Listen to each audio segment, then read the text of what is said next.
어느 부자가 자기 재산을 천국에 가져가고 싶어서 하나님께 간절히 부탁했다고 합니다. 누가 지어낸 이야기입니다. 하나님이 처음에는 안 된다고 하셨어요. 하지만 부자가 하도 쪼르길래 하나님이 마지못해 허락을 해주셨습니다. 그러면서 하나님이 부자에게 이렇게 말씀하셨어요. 한 가지 조건이 있다. 천국에 올 때는 내 재산을 가방 하나에만 담아와야 한다 라고 그렇게 말씀하셨습니다. 그 말을 들은 부자는 어떻게 했을까요? 자기 재산을 모두 팔아가지고 금으로 바꿨습니다. 그리고는 흐뭇해했죠. 그러면서 속으로는 하나님이 이렇게 하실 줄 몰랐겠지 라고 생각하면서 준비한 가방에 그 금을 모두 담았던 것입니다. 그가 천국문에 다다르자 베드로가 이 가방에 무엇이 들어있는지를 보자라고 그렇게 말했습니다. 그런데 가방을 열어본 베드로가 깜짝 놀랐습니다. 그러면서 베드로가 뭐라고 말했을까요? 이보시오, 천국의 도로 포장 재료를 뭐하러 이렇게 잔뜩 가져왔습니까? 라고 그렇게 이야기를 했다고 합니다. 여러분, 천국은 은과 금이 쓸데없는 것이지요. 그렇다고 우리의 삶에 물질이 필요 없다 이거 얘기하는 건 아닙니다. 요한계시록이 기록하는 것처럼 천국은 온갖 보석으로 가득하고 그 길은 황금길로 되어 있다라고 그렇게 기록을 하고 있죠.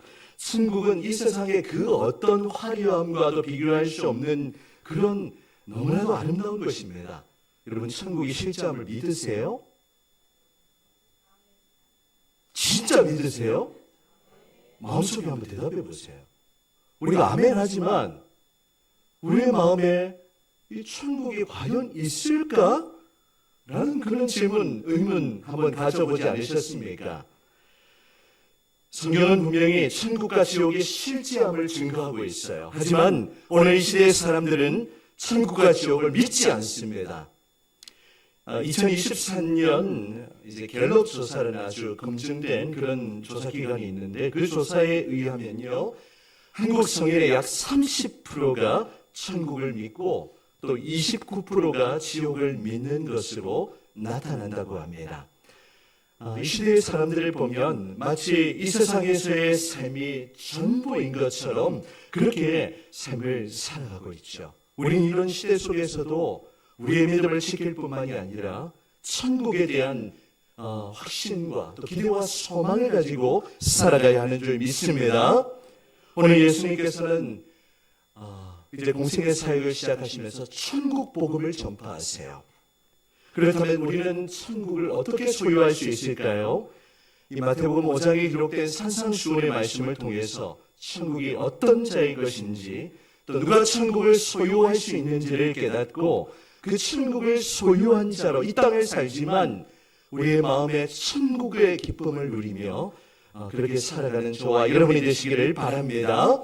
드디어 우리 교회는 신약 성경 읽게 됩니다. 그동안 구약 일해나 여러분 수고 많이 하셨고 완독하신 분들에게 축하의 말씀을 드립니다. 이제 거의 3분의 2 이상을 읽었어요. 이제 얼마 안 남았습니다.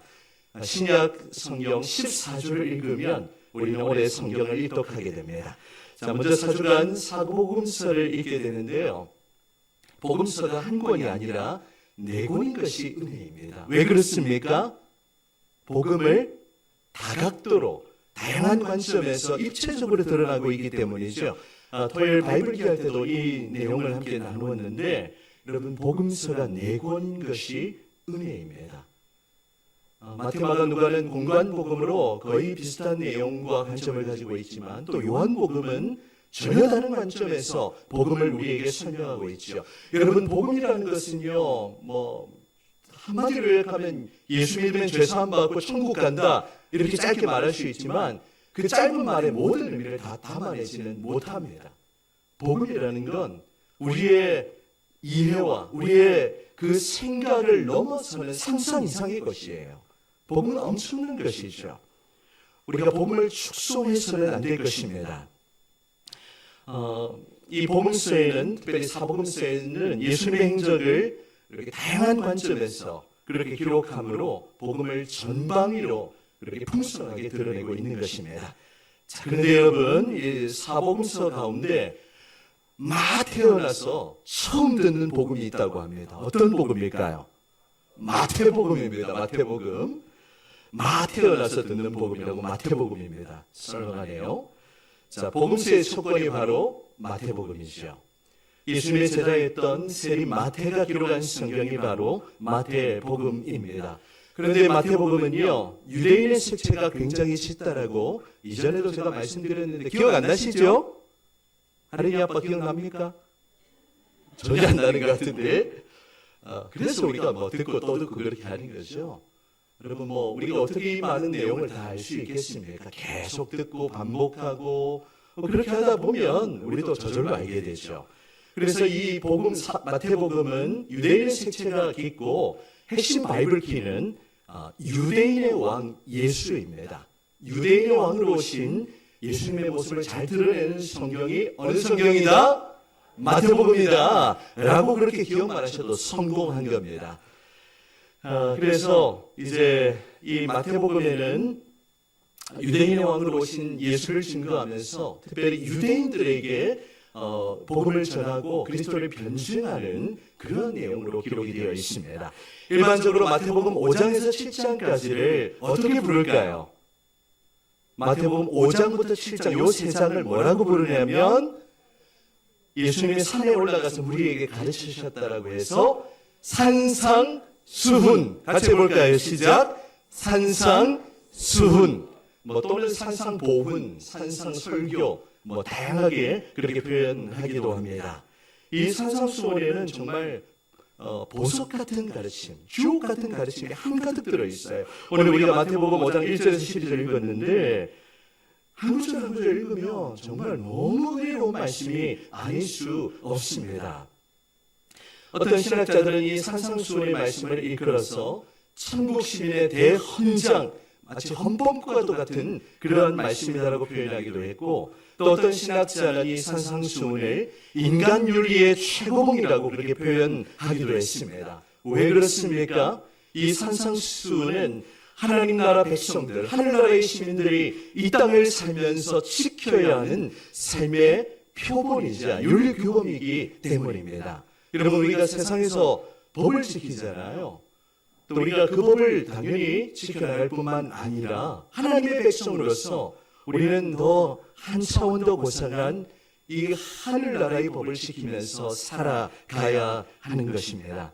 예수님은 산상수훈을 통하여 천국 백성된 우리가 어떤 정체성을 가지고 살아가야 하는지를 말씀하고 있는 것입니다. 예수님이 가장 먼저 선포하신 이 하나님 나라의 복음, 가장 먼저 주신 그 가르침이 무엇입니까? 바로 오늘 본문에 나타나는 팔복이에요. 8가지 복, 이 팔복이죠. 예수님은 하나님 나라를 선포하시면서 첫 번째 개회 설교로 마태복음 5장에서 7장까지 이 산상수훈의 말씀을 가르치고 계시는 것입니다. 팔복은 영어로 beatitude라고 그렇게 표현하기도 하는데 그 뜻이 뭐냐면 더할 나위 없는 행복이라는 그런 뜻이에요. 우리 인생이 어떻게 진정한 행복을 누리며 살아갈 수 있는가, 어떤 사람이 복이 있는지를 우리에게 가르쳐주는 그 말씀이 바로 팔복의 말씀이죠. 이 팔복의 내용 오늘 다 살펴볼 수가 없습니다. 우리 간략하게 말씀드리면 이 팔복의 내용을 이렇게 두 부분으로 나눌 수 있는데 전반부 4개의 복인 가난과 애통과 온유와 주림, 이것은 우리의 영적인 필요와 관련된 것이고요. 또 나머지 4개의 복, 긍휼, 화평, 청결, 박해, 이것은 우리가 도와야 할 것으로 그렇게 이해하시면 되겠습니다. 전반부 4가지의 복을 통하여 하나님은 필요한 것을 스스로 채울 수 없는 그 사람들을 도와주시고요. 또한 후반부의 4가지 복을 통하여 이웃을 도우려는 사람들을 도와주도록 그렇게 우리를 이끌어 주십니다. 오늘 팔복의 내용을 다 설교할 수는 없고요. 앞으로 기회가 되면 팔복 시리즈를 한번 설교하려고 생각해 봅니다.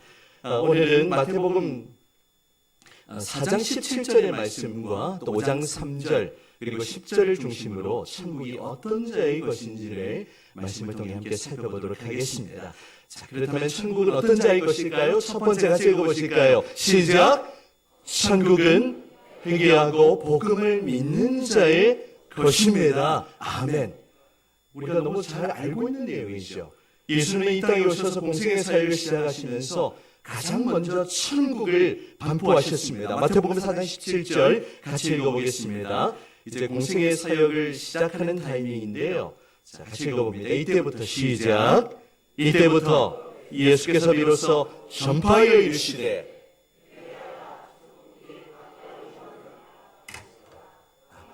예수님이 가장 먼저 선포하신 메시지가 무엇입니까?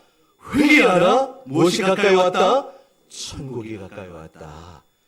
이 외침은요, 세례요한의 외침과도 동일합니다. 예수님은 천국 복음, 하나님 나라의 복음을 선포하고 계시죠. 이제 이 구절에 이때라는 것은 세례요한이 잡히었을 그때를 의미하는데요. 세례요한이 잡힌 후에 예수님은 갈릴리 지역에서 비로소 공생의 사역을 시작하십니다. 가는 곳곳마다 천국 복음을 전파하셨죠. 또 백성들을 가르치시고 천국 복음을 전파하시고 모든 약한 자들을 고치시는 이 세 가지 사역을 감당하셨습니다. 그런데 예수님이 외친 메시지는 한 단어예요. 무엇을 외치셨을까요? 두 글자. 무엇을 말하셨을까요? 천국을 말하셨어요. 예수님이 선포하신 복음은 다른 것이 아니라 천국이었습니다. 천국 복음을 전파하셨죠. 여러분, 이제 우리가 마태복음 시작해서 사복음서 읽어 나가는데 복음서에서 천국이라는 개념은 너무나 중요합니다. 이 천국을 다른 단어로 복음서에 보면 하나님 나라, 또 하늘나라 그렇게 표현을 하고 있는데 그냥 쉽게 여러분 복음은 심플한 거예요. 복잡할 필요가 없습니다. 천국을 말하는구나. 그래서 마태복음 13장에 보면 천국 비유가 나타나고 25장에도 보면 또 천국 비유가 나타나고 끊임없이 천국에 대해서 그렇게 말씀하고 계시죠. 여러분, 어떤 자가 천국을 소유할 수 있습니까? 우리는 이미 그 답을 알고 있어요. 누구를 믿는 자가 천국을 소유합니까? 누구를 믿는 자가? 저를 믿는 자가 천국을 소유합니까? 목사를 믿는 자가 천국을 소유합니까? 사람을 믿는 자가 천국을 소유합니까? 절대 아니죠. 오직 예수 그리스도를 믿는 자에게 천국의 영생을 선물로 주시는 줄 믿습니다. 여러분, 이것은 너무나 간단한 진리이지만 이 진리를 진짜 믿고 있는지 우리 자신을 오늘 이 말씀의 거울 앞에 돌아보기를 원합니다. 예수를 믿는다는 이 표현 속에는 엄청난 의미가 담겨 있는 거예요. 아무나 예수를 믿는 게 아닙니다. 하나님이 창세전에 구원하시기로 작정한 사람, 특정한 사람이 하나님의 부르심을 따라 구원받게 되는 거예요. 내가 예수를 믿는다고 말하지만 내가 선택하는 게 아닙니다. 성경은 하나님이 우리를 선택하고 또 부르셨기 때문에 우리가 이 믿음의 자리에 지금 앉아 있는 거예요. 여러분, 그렇게 확신하십니까? 여러분을 향한 하나님의 부르심은 결코 후회하심이 없는 거예요. 이 하나님께서 구원하시기로 작정하신 그 영혼들, 그 영혼이 하나님의 때가 되어 부르심을 받고 그렇게 주의 교회에 나와서 믿음 생활을 할 수가 있는 거예요. 그런데 우리가 이 예수를 믿으면, 예수를 우리가 믿으려면 반드시 수반되어야 하는 일이 있습니다. 무엇이 있어야 될까요? 오늘 17절 말씀을 여러분 다시 보시면 어떻게 예수님이 선포하시죠? 무엇하라? 회개하라. 천국이 가까이 왔다라고 이렇게 말씀하세요. 회개하는 자가 누리는 수 있는 복이 바로 천국의 복입니다. 여러분이 지금 예수를 믿는다고 말씀하시는데 정말 진정한 회개의 경험이 있으십니까? 여기서 말하는 회개는 우리가 첫째 주에 하는 참회의 기도를 말하는 것은 아니죠. 이 회개라는 것은 다양하게 설명을 할 수 있겠지만 우리의 그 근원적인 죄, 우리가 본성적으로 타고나는 그 죄에 대한 그 깊은 깨달음으로부터 자각되는 회개입니다. 이게 이제 각 사람에게 경험적으로 다양하게 나타날 수 있는데요. 저도 이제 하나님의 부르심을 받고 중학생 시절에 수련회에 갔는데 강력한 그런 하나님의 부르심을 깨닫고 또 복음을 깨닫게 되면서 가장 먼저 나타나는 현상이 나의 죄를 깊이 깨닫는 거예요. 그리고 그 죄에 대한 정말 처절한 회개, 그 회개를 말하는 겁니다. 이 회개를 사도행전에 가면 생명 얻는 회개라고 그렇게 표현하고 있죠. 여러분 정말 회개하고 예수님을 믿으시는 거 맞습니까? 이 근원적인 질문을 여러분께 한번 들려보려고 이렇게 여러분에게 들려드리려고 합니다. 교회를 다닌다고 해서 자동적으로 구원받는 게 아니에요. 예수님도 분명히 알곡과 쭉정이가 있다라고 말씀하셨고 알곡과 가라지가 있다라고 말씀하세요. 물론 우리 가운데 이 자리에 계신 분들은 모두 다 예수님을 믿고 또 회개하고 구원 받으셨으리라 저는 믿고 확신하지만 누가 구원 받고 안 받고는 오직 하나님만 아시는 것이죠. 여러분 회개하는 자, 자신의 죄를 깊이 깨닫고 진정으로 통일 자복하며 회개하는 그 자가 바로 천국을 소유하고 또 예수님을 믿게 되는 줄 믿습니다. 여러분 이 시간 복음 앞에 우리 자신을 먼저 돌아보아야 합니다. 내가 지금 예배 자리에 앉아있지만 내가 진짜 예수를 믿고 있는가? 여러분 우리의 직분이 우리의 구원을 보장하는 게 아니에요. 장로되고 권사되고 집사되면 그냥 구원을 따놓은 당상이 아니죠. 만약 우리 중에 한 사람이라도 구원받지 못하는 사람이 있다면 나중에 그는 우리가 이제 세상을 떠나보아야 알겠지만 그때 한 사람이라도 천국에 들어가지 못한다면 너무너무 안타까울 것 같습니다. 여러분 그렇지 않습니까? 우리 자리에 있는 분들 우리 모두 천국 함께 천국에서 다시 만나야 하지 않겠어요? 천국은 어떤 자의 것입니까? 첫 번째 우리가 기억해야 되는 것은 회개하고 복음을 믿는 자, 그 자에게 천국을 선물로 주시는 줄 믿습니다. 아멘. 자 이제 두 번째 우리 천국이 어떤 자의 것일까요? 이제 우리가 좀 실제적인 측면에서 함께 말씀을 살펴보기를 원하는데요. 자 우리 두 번째 읽어보도록 하겠습니다. 시작. 천국은 심령이 가난한 자의 것입니다. 아멘. 이제 천국 우리가 실제적으로 어떻게 누릴까에 관한 질문인데요.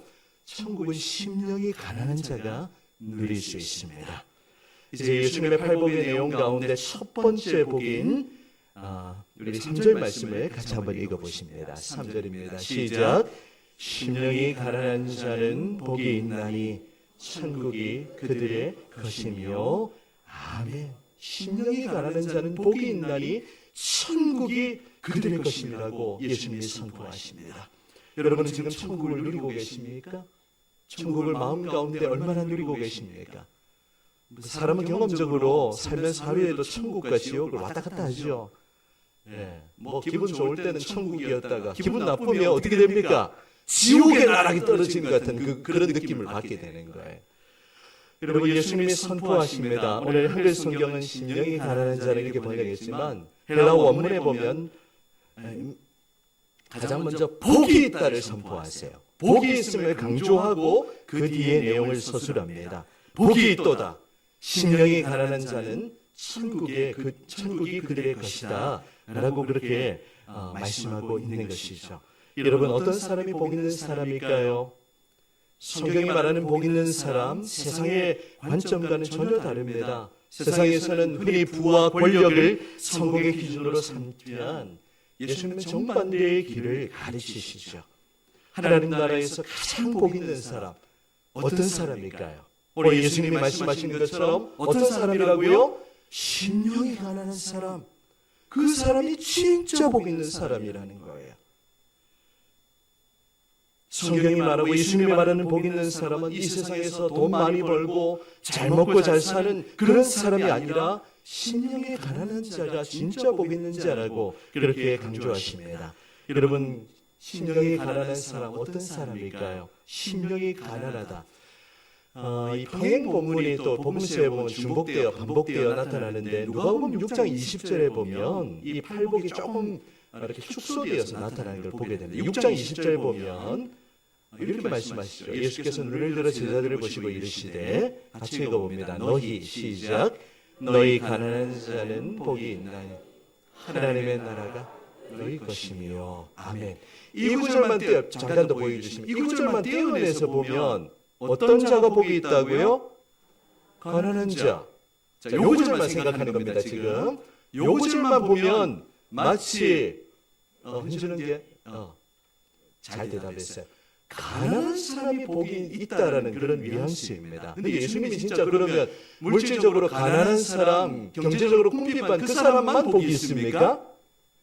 그렇게 우리가 성경을 오해해서는 안 된다는 거죠. 그래서 아까 복음서가 이 복음을 풍성하게 사복음서가 드러낸다는 게 이 말씀을 오늘 마태복음의 내용과 이제 이렇게 종합적으로 이해해야 돼요. 예수님이 말씀하는 건 그냥 뭐 세상에서 어제도 제가 그 부천역 앞에 가니까 노숙인들 많더라고요. 네, 저는 주말에 처음 가봤는데 이 부천역 광장에 보니까 굉장히 노숙인들 많이 있더라고요. 거기서 이렇게 잠을 주무시고 계시는 분도 계시던데, 여러분 그런 사람만 복이 있으면 우리는 그래도 잘 먹고 잘 사니까 복 있는 사람이 아니겠네요. 그렇게 우리가 성경을 왜곡해서는 안 되겠고, 이 누가복음의 말씀 역시 신령이 가난한 자가 복이 있다는 것을 그렇게 우리에게 말씀하고 있는 것입니다. 여러분, 신령이 가난한 자 어떤 자입니까? 그것은 하나님 앞에서 자신의 영적인 상태를 깊이 깨닫는 사람이에요. 하나님 앞에서는 내세울 것 하나 없고 자랑할 것 하나 없는, 영적으로 철저히 무능하고 무능력하고 자신의 힘으로는 구원에 이를 수 없음을 깊이 자각하고 전적으로 하나님의 은혜를 의지하는 그 사람이 심령이 가난한 자인 겁니다. 여러분, 이런 관점에서 여러분은 심령이 가난한 자이신가요? 여러분의 마음속에 한번 질문을 던져보시기를 바랍니다. 우리의 마음에 정말 예배 자리에 앉아있지만 그냥 뭐 예배 한 시간 얼른 끝나고 빨리 밥 먹는 것에 또 우리가 마음이 가 있는 그런 분이 안 계시겠죠. 우리가 하나님 앞에 이런 마음으로 나아가기 원합니다. 주님 아니면 안 됩니다. 주님 없이는 내가 결코 구원받을 수 없습니다. 주님 나를 불쌍히 여겨주십시오. 하나님 앞에 설 수 없는 죄인입니다. 이렇게 하나님 앞에 심령이 가난한 자로 나아갈 때 하나님께서 우리의 마음에 천국을 누리게 하실 줄 믿습니다. 여러분, 심령이 완악하고 강박해지고 교만해지면요, 어떤 말씀이 선포된 은혜 절대로 받을 수 없습니다. 그래서 예수님은 천국 비유를 통해 씨 뿌린 자의 비유를 통해서 우리의 마음밭이 어떤 밭이 되어야 된다고 말씀하셨어요. 기가밭입니까? 가시떨기밭입니까? 돌밭입니까? 어떤 밭이 되어야 된다고요? 우리의 마음이 좋은 밭, 좋은 땅이 되어야 되는 거예요. 우리의 심령이 날마다 하나님의 말씀과 이 성령의 은혜로 우리의 마음이 뭐라고 하죠? 밭가라 없는 거 뭐라 그러죠? 기경이라고 표현합니까? 우리 마음의 밭을 갈아엎어야 돼요. 그럴 때 하나님의 은혜가 임하고 우리가 천국을 누릴 수 있는 거지. 우리의 마음은 여전히 하나님 앞에서는 내가 내고 충분히 잘하고 있고 이런 영적인 교만함을 가지게 되면 절대로 천국을 누릴 수가 없습니다. 누가복음 18장에 보면 세리가 하나님 앞에 자신의 모습이 너무 부끄러워서 감히 고개를 들지 못하고 이렇게 말했죠. 나를 불쌍히 여겨주십시오. 하나님, 저는 죄인입니다. 나를 불쌍히 여겨주십시오. 그렇게 흡수했던 이 세리와 같이 그런 심령의 가난함, 그런 이 영적인 그런 마음의 상태를 가지고 주님을 바라보는 자, 주님께 은혜를 구하는 자, 반드시 천국을 누리게 하실 줄 믿습니다. 여러분, 이 시간 하나님 앞에서 우리의 심령의 상태를 점검해 보아야 돼요. 하나님 앞에 엎드려야 됩니다. 하나님 앞에 기도하고 주의 은혜가 아니고서는 하나님 앞에 설 수 없다는 사실을 철저하게 인정할 때에 비로소 우리는 하나님의 은혜를 풍성하게 누릴 수 있는 것입니다.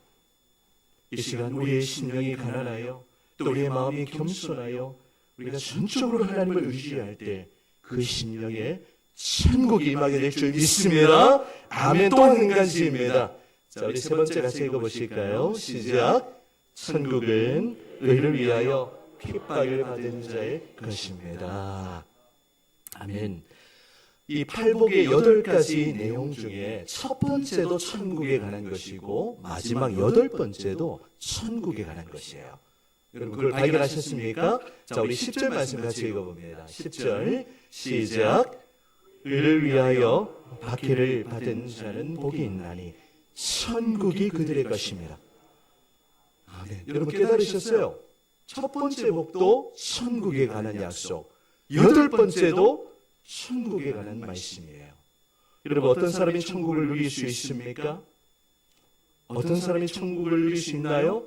의를 위하여 박해를 받은 자, 의를 위하여 핍박을 받은 자, 그 사람이 천국을 소유할 것이다. 예수님은 너무 심플하게 선포하세요. 이 의를 위하여 핍박을 받는다는 것은 결국에는 복음을 위하여, 또 하나님의 나라를 위하여, 천국을 위하여, 주님의 몸된 교회를 위하여, 또 성도들을 위하여 그렇게 고난받고 핍박을 받는 그 사람이 천국을 소유할 것이라 말씀하십니다. 그런데 오늘 이 시대의 모습, 특별히 우리 교회의 모습, 우리 크리스찬들의 모습을 보면 의를 위하여 핍박받는 것 싫어합니다. 복음을 위해 고난받는 것 안 하려고 합니다. 누구나 다 편하게 신앙생활을 하려고 해요. 그렇지 않습니까? 저도 마찬가지예요. 조금만 힘들면 그냥 온만 불편이 쏟아지고요. 여러분, 우리의 영적인 상태를 어떻게 점검할 수 있냐면 하나님 앞에 감사가 사라지면 그건 영적으로 바닥입니다. 막 불평불만이 쏟아지면 하나님 앞에 엎드려야 돼요. 감사할 줄 모르고 내가 가지고 누리고 있는 그것들이 당연하다고 생각하고 하나님 앞에 교만한 상태입니다.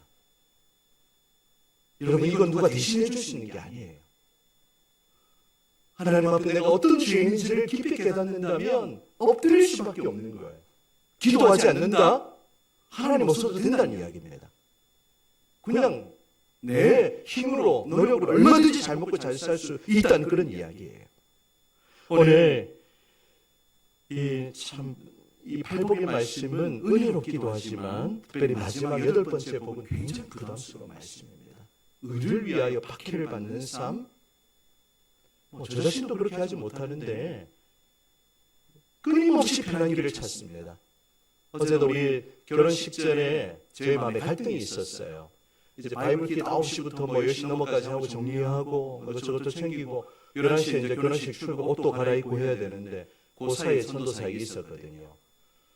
그냥 인간적으로는 사실 오늘은 좀 쉬고 그래서 조금 제가 늦게 나갔어요. 솔직히 고백하는데 이것저것 핑계대고 제 마음에 영적인 게으름이 오는 거예요. 오늘 결혼식 바쁜데 지금 뭐 전도사역 잠깐 쉬면 되지, 이런 마음이 찾아오는 거예요. 솔직히 그냥 고백합니다. 전도 나가면요, 지금 좀 시원해지지만 우리 7, 8월 그 더운데 전도 땀 갔다 오면 완전히 온몸이 완전 땀으로 다 젖어 버려요. 또 그리고 전도한다고 해서 사실 누가 옵니까 교회를? 사람들 이거 나눠주면 우리가 찌라시 나눠주는 사람도 아니고 이거 전도하는 게 무슨 효과가 있을까라는 그런 부정적인 마음도 굉장히 많아요, 솔직히. 하지만 그거라도 안 하면 여러분 전도하고 계세요? 복음을 소유한 자인데 전도를 하지 않는다? 이거 뭔가 딜레마이지 않습니까? 영혼을 바라보았는데도 안타까운 마음이 느껴지지 않는다? 문제가 있는 거 아니겠습니까? 우리가 하나님 앞에서 의를 위하여 고난받고 또 복음을 위하여 핍박받는 것, 사실 정말 이 말씀을 실천하는 것은 너무 어려운 일인 것 같습니다. 솔직히 말씀드려서 복음을 위해서 희생하고 수고하는 것보다는 내가 무언가를 하나 더 누리려고 하고 또 소유하려고 하고 즐기려고 하고 그런 마음을 하나님 앞에서 우리가 내려놓을 수 있기를 원합니다. 여러분, 우리가 주일 예배를 드리면서 좋죠. 위로하는 말씀, 격려하는 말씀 필요해요. 저는 거의 그렇게 했을 겁니다. 하지만 그것으로 끝이 난다면 굉장히 아쉬워져요. 주일은 어떻게 보면 우리의 마음에 하나님이 충격을 주시는 시간입니다. 내가 복음을 위해 살고 있는가? 정말 내가 진짜 예수 믿는 사람이 맞나? 라는 그런 질문이 우리 안에 있어야 하는 겁니다. 여러분, 오늘 예수님께서는 의를 위하여 박해받은 자, 그들에게 천국을 선물로 주신다고 약속하세요. 여러분, 우리가 복음을 위해 조금 더 수고하지 않으시겠습니까? 조금 더 우리가 불편하지 않으시겠어요? 성도들 우리가 더 잘 섬기고 그렇게 하면 좋지 않을까요? 때로는 싫어요, 그냥 그게. 하지만 우리가 누군가를 섬기고 또 누군가를 위해서 우리가 좀 더 땀 흘리고 희생하고 수고하고 하면 그 가운데 천국이 임하는 겁니다. 사랑하는 여러분, 오늘도 우리가 하나님을 예배하면서 어떤 사람이 천국을 누리게 되는지를 말씀을 통해서 분명하게 깨닫기를 원합니다. 근원적인 질문 던져야 돼요. 내가 회개하고 정말 복음을 믿고 있는가? 그것이 없으면 우리는 천국에 들어갈 수가 없습니다. 이것이 성경의 경고이죠. 그리고 실제적으로 우리가 심령에 가난하지 못하고 의를 위하여 우리가 고난받는 삶을 살지 않는다면 우리의 마음은 천국을 누릴 수가 없는 거예요. 오늘 예수님의 말씀을 우리가 살펴보면서 우리 모두가 하나님 앞에서 천국을 소유하고 천국을 누리는 자로 그렇게 살아가시기를 진심으로 축복합니다. 우리 자리에 있는 모든 성도들 한 사람도 빠짐없이 우리 천국에서 만나야 하지 않을까요? 천국에서 그 기쁨 함께 누려야 하지 않을까요? 그거 하지 못한다면 저의 책임이 크다고 생각합니다. 교회를 다니고 있는데 예수를 믿지 않는다? 이것만큼 안타까운 일은 더 없을 것 같아요.